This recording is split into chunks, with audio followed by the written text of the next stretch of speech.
तो ब्रेक के बाद एक बार फिर आप सभी का स्वागत है। आज बिहार को बड़ा तोहफा देंगे प्रधानमंत्री नरेंद्र मोदी। कोसी का 90 साल का इंतजार खत्म करेंगे प्रधानमंत्री नरेंद्र मोदी। बिहार को 5 नई ट्रेनों का तोहफा भी देने जा रहे हैं प्रधानमंत्री। वीडियो कॉन्फ्रेंसिंग के जरिए कोसी रेल मेगा ब्रिज का उद्घाटन करेंगे। तो आज बिहार के कोसी को 90 साल का इंतजार खत्म करने के बाद एक बड़ा तोहफा देंगे प्रधानमंत्री नरेंद्र मोदी। बिहार को 5 नई ट्रेनों का तोहफा देने जा रहे हैं प्रधानमंत्री। तो वीडियो कॉन्फ्रेंसिंग के जरिए कोसी रेल मेगा ब्रिज का उद्घाटन करेंगे प्रधानमंत्री नरेंद्र मोदी और बिहार को आज एक बड़ा तोहफा मिलेगा। तो आपको बता दें कि 90 साल का इंतजार इस मेगा ब्रिज के लिए था और बिहार को इसी के साथ 5 नई ट्रेनों का तोहफा भी मिलेगा।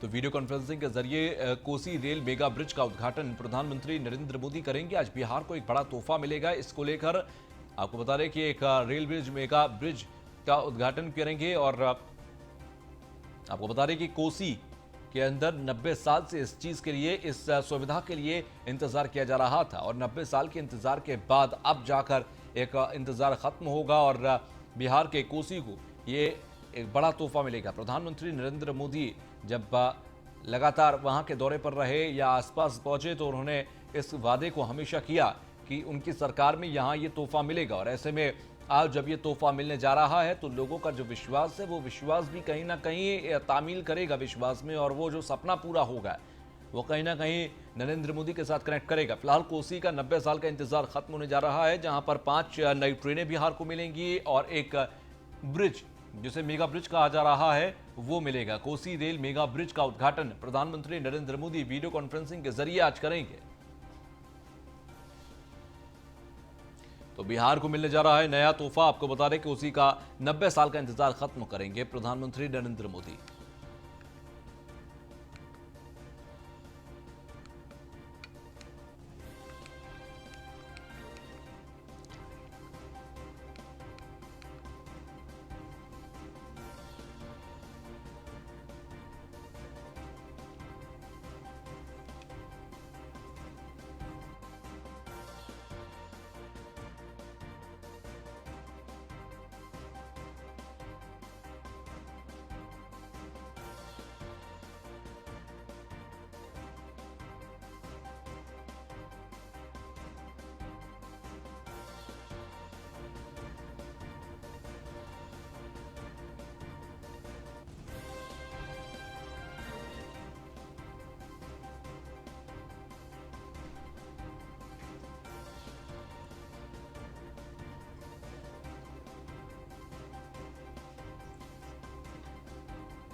तो वीडियो कॉन्फ्रेंसिंग के जरिए आज इसका उद्घाटन होगा और बिहार को एक बड़े तोहफे के तौर पर यह देखा जा रहा है। तो 90 साल का इंतजार है कोसी जिले का, जहां पर इस इंतजार को आज खत्म करेंगे प्रधानमंत्री नरेंद्र मोदी। अब खबर लखनऊ से, जहां पर गाजियाबाद में अब नहीं बनेगा डिटेंशन सेंटर, इसको लेकर निर्देश दिए गए। विरोध के बाद योगी सरकार ने फैसला वापस लिया है। बसपा समेत कई संगठनों ने इसका विरोध किया था। बीते दिन ही योगी सरकार ने इसकी मंजूरी दी थी और राज्य सरकार के समाज कल्याण की तरफ से निर्माण किया जाना था, लेकिन अब इस फैसले को वापस ले लिया गया है। फैसले को रोल बैक किया गया। आपको बता दें कि बसपा समेत तमाम विपक्ष ने, संगठनों ने लगातार विरोध किया था और इसके बाद अब इस विरोध को देखते हुए सीधे तौर पर इसे रोल बैक किया है, इस फैसले का रोल बैक किया है और गाजियाबाद में जो डिटेंशन सेंटर बनाने की बात की जा रही थी वो अब नहीं बनेगा। विरोध के बाद योगी सरकार ने फैसला वापस ले लिया है। तो बसपा समेत कई संगठनों ने इसका विरोध किया था। तो बीते दिनों ही योगी सरकार ने इसकी मंजूरी भी दी थी। तो राज्य सरकार के समाज कल्याण की तरफ से निर्माण किया जाना था, लेकिन अब यह निर्माण नहीं किया जाएगा।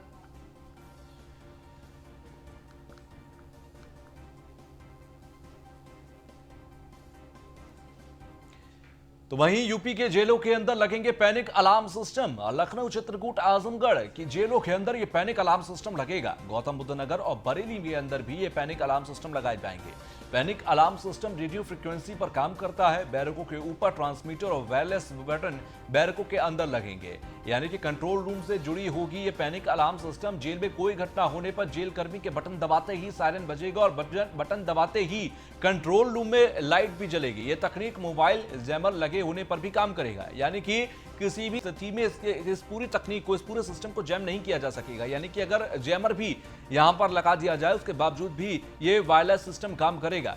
अगर कोई भी जेल कर्मी जेल के अंदर रहकर, कारागार में रहकर भी अगर बटन दबाता है तो ये पैनिक बटन तुरंत ही एक सायरन बजाएगा और उसके बाद इसके जरिए, इसके ट्रांसमीटर्स के जरिए कंट्रोल रूम में इसका अलर्ट होगा कि वहां पर कोई घटना घटी है। यानी कि जेल के अंदर अगर कोई भी घटना घटती है उसके तुरंत तत्काल सूचना कंट्रोल रूम को दी जा सकेगी। तो गौतम बुद्ध नगर, बरेली, आजमगढ़, प्रयागराज, ये तमाम जो बड़ी जेलें हैं वहां पर सबसे पहले यह पैनिक अलार्म सिस्टम लगाया जाएगा जो कि रेडियो फ्रिक्वेंसीज पर काम करता है। बैरक के ऊपर ट्रांसमीटर और वायरलेस बटन लगाए जाएंगे अंदर, जिससे कि तुरंत बटन दबाकर इसकी सूचना कंट्रोल रूम तक पहुंचाई जा सके। तो कंट्रोल रूम से जुड़ी होगी पैनिक अलार्म सिस्टम की तमाम व्यवस्थाएं।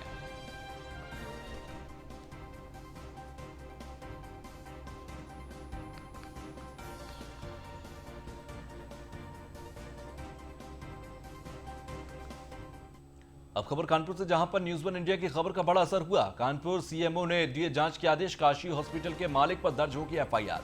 स्वास्थ्य विभाग की टीम मजिस्ट्रेट के साथ जांच करेंगे और आपको बता दें लाइसेंस और रजिस्ट्रेशन की भी जांच होगी।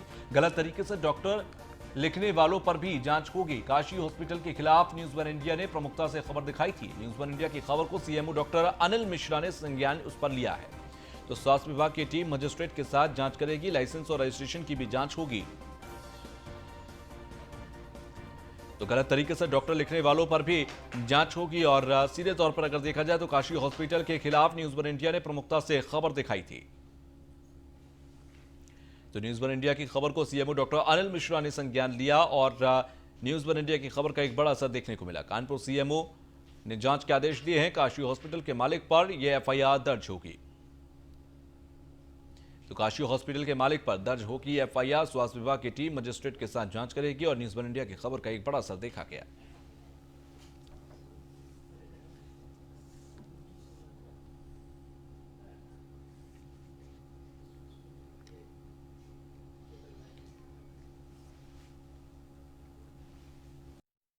कल्याणपुर स्थित काशी अस्पताल पर आखिर कार्रवाई की गाज गिरी गई।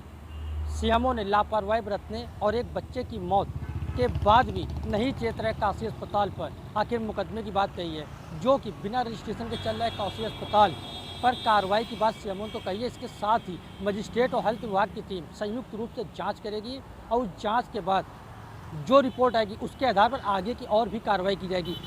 आपको बताते थे कि न्यूज़ वन इंडिया लगातार काशी अस्पताल पर जो फर्जी तरीके से अस्पताल चलाया जा रहा है उस पर लगातार खबर दिखा रहा है और उसी न्यूज़ वन इंडिया ने खुलासा किया था कि किस तरह बिना रजिस्ट्रेशन के यह अस्पताल चलाया जा रहा है और गैस सिलेंडर जो मरीजों तक ऑक्सीजन पहुंचाई जाती है उसकी जो सिलेंडर है उसको किस तरह फुटपाथ पर रख करके सप्लाई की जा रही है। इस सभी मामले को संज्ञान लेते हुए कानपुर के सीएमओ डॉक्टर अनिल कुमार मिश्रा ने कार्रवाई की बात कही और एफआईआर दर्ज कराने के लिए भी कहा है। अब देखने वाली बात यह होगी कब हेल्थ विभाग की टीम और मजिस्ट्रेट की टीम काशी अस्पताल पहुंचती है और अपनी रिपोर्ट तैयार कर सीएमओ को सौंपती है। उसके बाद आगे की कार्रवाई की जाएगी। कानपुर से Ramji Sharma, news one India. अब खबर संभल से है, जहां पर पुलिस ने पशु तस्करों के ऊपर बड़ी कार्रवाई की है। संभल का यह मामला है जहां पर बड़े स्तर पर संपत्ति जब्त की गई है। पशु तस्करों के खिलाफ बड़ी कार्रवाई की गई है। तो संभल के अंदर पुलिस ने पशु तस्करों के खिलाफ बड़ी कार्रवाई की है। 40 लाख की संपत्ति जब्त की गई है। तो आपको बता दें पशु तस्करों के बैंक खाते सीज कर दिए गए। पुलिस की कार्रवाई से पशु तस्करों में हड़कंप भी मचा है। तो पुलिस की कार्रवाई में पशु तस्करों पर एक बड़ी कार्रवाई की गई। तो पशु तस्करों की जो संपत्तियां हैं 40 लाख रुपए की संपत्ति बताई जा रही हैं जो कि जब्ती की गई है, जिनकी पशु तस्करों के बैंक खाते सीज किए गए।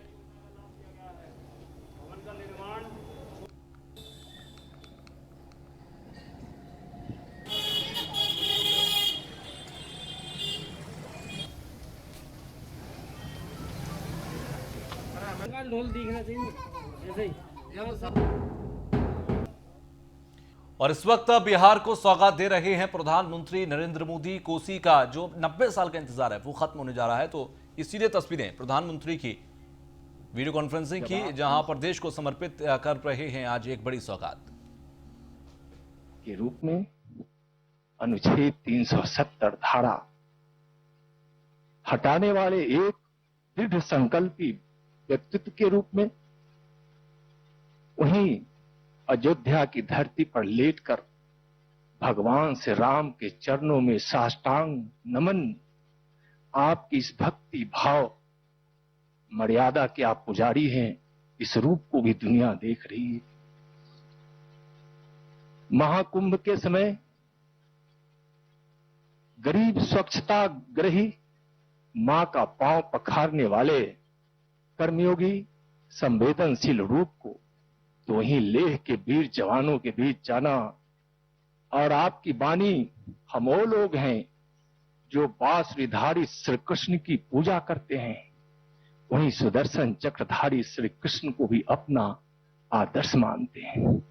आपका शांति और शौर्य का यह संदेश दुनिया सुनी है। ऐसे अनेकों रूप को देश और दुनिया देख रही है। आप आज बिहार को बड़ी सौगात दे रहे हैं। वैसे बार बार आप बिहार को बड़ी बड़ी सौगातें देते रहते हैं।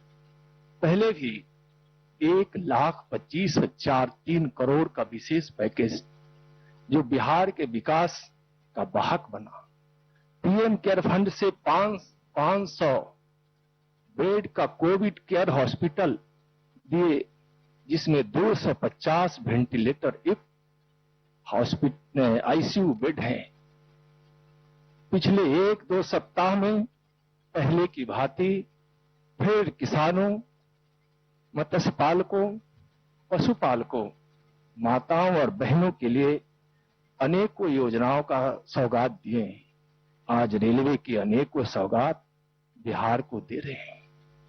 कोसी रेल पुल तो वरदान ही है, जो मिथिला, कोसी और सीमांचल के को तो जोड़ेगा ही, साथ साथ बिहार और देश के कई हिस्सों को भी जोड़ेगा।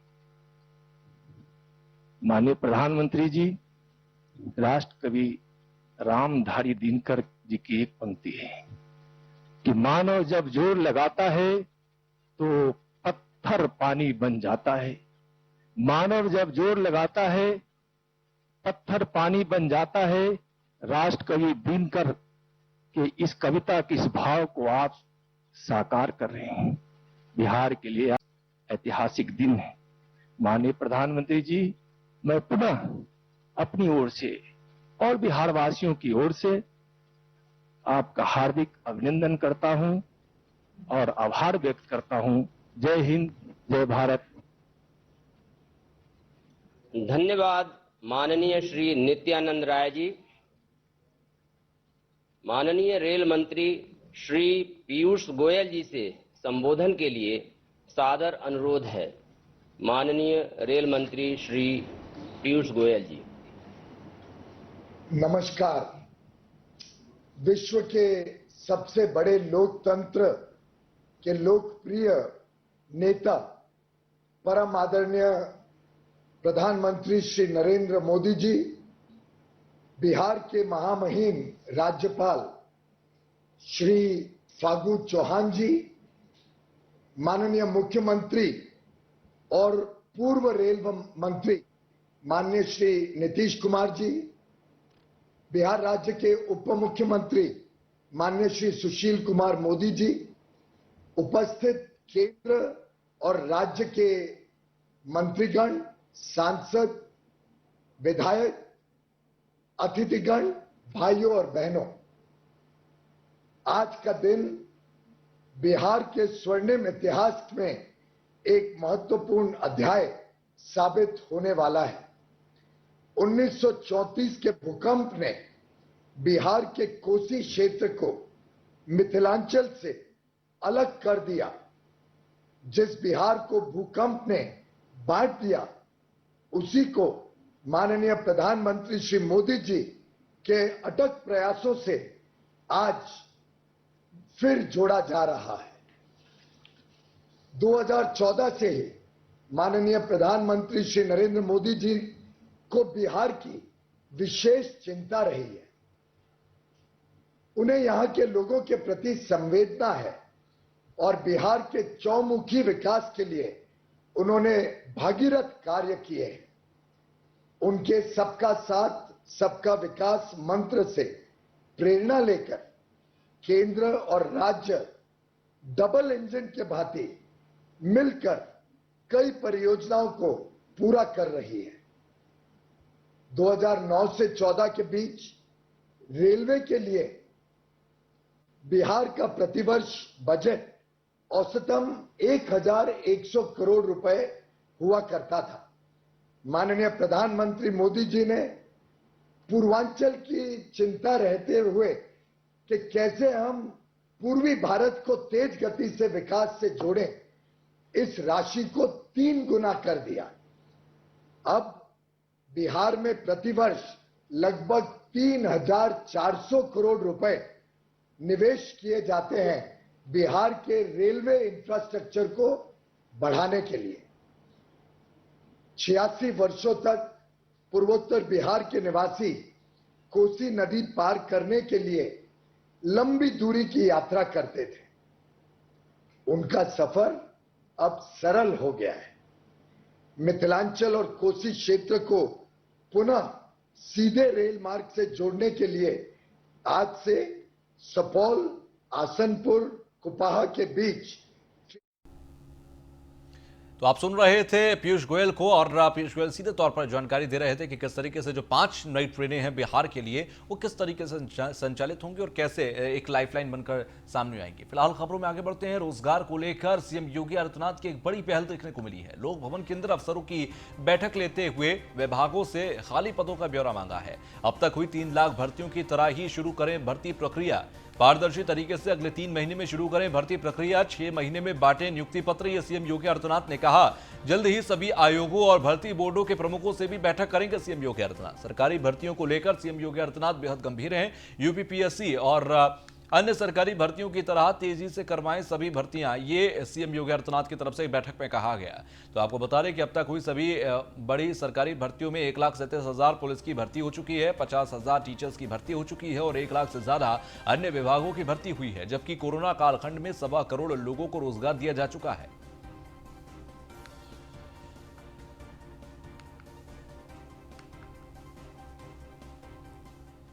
तो वहीं सीएम योगी आदित्यनाथ की मंडलीय समीक्षा बैठक जारी है और आज शाम 6 बजे मेरठ मंडल की समीक्षा करेंगे सीएम योगी आदित्यनाथ। कमिश्नर के साथ मंडल के सभी डीएम और प्रशासनिक अफसर इसमें शामिल होंगे। मेरठ मंडल के सांसद और विधायक भी कॉन्फ्रेंसिंग में शामिल होंगे। आपको बता दें कि अफसरों के साथ विकास कार्यों की समीक्षा करेंगे सीएम योगी आदित्यनाथ। कोविड नियंत्रण के साथ कई परियोजनाओं की समीक्षा करेंगे सीएम योगी आदित्यनाथ। अब तक कुल 8 मंडलों की समीक्षा कर चुके हैं सीएम योगी। अयोध्या, सहारनपुर, चित्रकूट, मुरादाबाद, विंध्याचल धाम, आजमगढ़, आगरा, बस्ती मंडल के सीएम कर चुके हैं समीक्षा।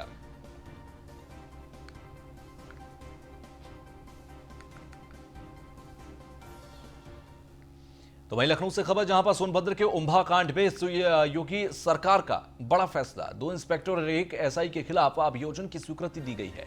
एसआईटी ने 22 आरोपियों पर चार्जशीट दाखिल करने की मांगी अनुमति। आपको बता दें शासन ने गृह विभाग से संबंधित 3 लोगों के संबंध में मंजूरी ली है। फिलहाल मामले में एसआईटी ने शासन को सौंपी थी लगभग 300 पन्नों की रिपोर्ट। पूर्व डीएम और एसडीएम समेत 21 अधिकारियों के खिलाफ कार्रवाई की संस्तुति हुई है। पूरी फर्जीवाड़े में आरोपित 14 अन्य का हो चुका है निधन। डीआईजी जे रविंद्र गौड़ की अगुवाई में एसआईटी ने पूरी की है जांच। तो सीएम योगी ने जिले की आदर्श कृषि सहकारी समिति उम्भा के सदस्यों के साथ मिलकर आपराधिक षड्यंत्र करते हुए राजस्व अभिलेखों में हेरफेर करने के आरोप में 2 पुलिस इंस्पेक्टर्स और 1 सब इंस्पेक्टर के विरुद्ध अभियोजन की मंजूरी प्रदान की है। आपको बता दें कि रिपोर्ट में एसआईटी ने जिन 22 अधिकारियों और कर्मचारियों के खिलाफ चार्जशीट दाखिल करने की अनुमति मांगी है, उसमें गृह के अलावा राजस्व और प्रशासन के अधिकारी और कर्मचारी भी शामिल हैं। 17 जुलाई 2019 को सोनभद्र जिले की घोरावल तहसील के उम्भा गांव के अंदर सहकारी समिति की जमीन को लेकर हिंसक झड़प हुई थी और इस संघर्ष में एक पक्ष के 11 लोगों की मौत हो गई थी। 25 से ज्यादा लोग घायल हुए थे। जमीन के फर्जीवाड़े के मामले में जांच के लिए शासन ने अपर मुख्य सचिव रेणुका कुमार की अध्यक्षता में एक उच्च स्तरीय जांच टीम गठित की थी। इसी जांच समिति की रिपोर्ट के आधार पर लखनऊ के हजरतगंज थाने में मुकदमा दर्ज कराया गया था। बाद में इसी मुकदमे की जांच प्रदेश पुलिस की एसआईटी को सौंप दी गई थी।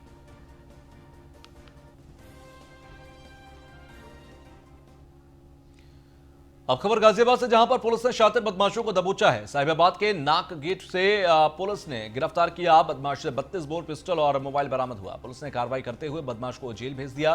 साहिबाबाद के मोहन नगर चौराहे पर यह घटना हुई थी। तो साहिबाबाद नाक गेट से पुलिस ने गिरफ्तार किया है बदमाश से 32 बोर पिस्टल और एक मोबाइल बरामद किया गया।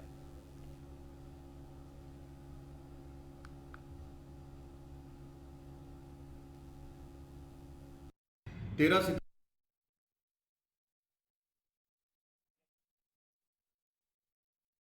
सितंबर की सुबह मोहन नगर तिराहे के पास एक कार में एक व्यक्ति का शव मिला था और उसमें हत्या की आशंका के दृष्टिगत उसके जो परिजन हैं उनकी भी खोज की गई थी। उसमें श्री उमेश जो लाजपत नगर दिल्ली के रहने वाले हैं, इन्होंने तहरीर दी थी कि इनके भाई सिकंदर की किसी ने हत्या कर दी है। इस पूरे मामले में कई टीमें तत्परता से लगी थी, एसपी सिटी और सीओ साहिबाबाद के निर्देशन में, और जब मैनुअल इंटेलिजेंस और कई सीसीटीवी फुटेज इसमें खंगाले गए तो उसके बाद 2 लोगों पर पुलिस को शक था, जिन्हें आज नाग गेट के पास देर रात्रि में इनको गिरफ्तार कर लिया गया है। और इनके पास से एक 32 बोर पिस्टल, कारतूस और मृतक का मोबाइल भी जो है इनसे बरामद हुआ है। घटनाक्रम इस प्रकार का है कि ये लोग दिल्ली धौला कुआं गए थे, जहां इन्होंने कार लूटने का प्लान बनाया था। और वहीं ये 2 व्यक्ति जो गिरफ्तार हैं, आशीष जो कि लोनी बॉर्डर का रहने वाला है और सोहनपाल जो कि करावल नगर दिल्ली का रहने वाला है, इन दोनों ने अपने 2 साथी रंजीत और अंशु के साथ मिलकर के ये लूट और क्या प्लान बनाया।